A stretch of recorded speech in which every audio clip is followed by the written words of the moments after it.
ഞാൻ പ്രതികരിക്കണമെന്ന് ആഗ്രഹിച്ചിരുന്ന ഒരു ചോദ്യം കൂടിയാണ്. കാരണം മമ്മൂക്കയെ സംബന്ധിച്ച് പറയുകയാണെങ്കിൽ ഇത്രയും സെക്യുലർ ആയിട്ട് ചിന്തിക്കുന്ന ഒരു നടൻ ഇന്ത്യയിലുണ്ടോ എന്ന് എനിക്ക് സംശയമാണ്. കാരണം അദ്ദേഹം കൊണ്ടുവന്നിട്ടുള്ള ആർട്ടിസ്റ്റുകളെ ആലോചിച്ചു. ഞാൻ എന്റെ ഉദാഹരണം വേറെ ആരും എടുക്കുന്നു.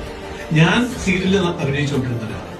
ആ സീരിയലിൽ നിന്ന് എന്നെ സിനിമയിൽ കൊണ്ടുവന്ന പരുന്തിലായാലും രൗദ്രത്തിലായാലും അണ്ണന്തമ്പിയിലായാലും കിങ് ആൻഡ് ദ കമ്മീഷണറിലായാലും എന്നെ പോലത്തെ ഒരു നടനെ സീരിയലിൽ നിന്ന് ഒരിക്കൽ പോലും ചാൻസ് ചോദിക്കാതിരുന്നിട്ടുണ്ട്.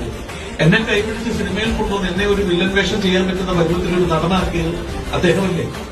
ഞാൻ മുസൽമാനല്ല, ഞാൻ നായരാണ്. ജനനം കൊണ്ട് നായരാണ്. അദ്ദേഹം മുസൽമാനാണ്.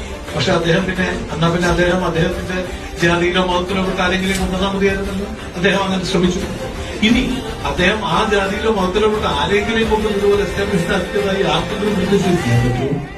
അദ്ദേഹം അതിനൊക്കെ അപ്പുറത്ത് നിൽക്കുന്ന അദ്ദേഹത്തിന്റെ വലിപ്പമൊന്നും ഈ ക്രിട്ടിസൈസ് ചെയ്ത ആൾക്കാർക്ക് മനസ്സിലാക്കാനുള്ള വിവരമില്ല, മനസ്സില്ല. ഞാൻ പറഞ്ഞില്ല, മമ്മൂക്കയെ പോലത്തെ ഇത്രയും, കാരണം അദ്ദേഹം ഒരുപാട് ജനങ്ങളെ പ്രതിനിധാനം ചെയ്യുന്നൊരു നടനാണ്.